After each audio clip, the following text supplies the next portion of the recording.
সকলোকে নমস্কাৰ। মই ৰিচা, মোৰ অন্য এটা মিনি ব্লগলৈ আপোনালোক সকলোকে স্বাগতম।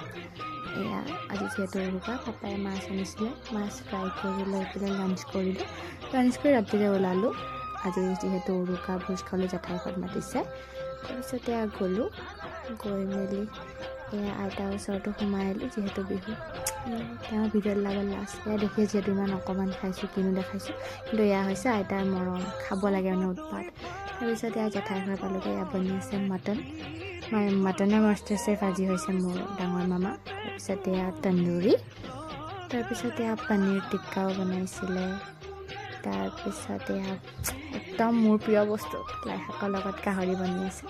তাৰপিছত এয়া জেঠাই পাপা চবেই ভাত খাই ল'লে। এইখিনি মানে মঙলবাৰে নোখোৱা ৰাইজ, সেইটো কাৰণে সোনকালে খালে। এয়া হৈছে মোৰ আজি লাঞ্চ প্লেট। পিছে দেখিছেনে কিমান কুঁৱলী। চ' আজিলৈ ইমানেই।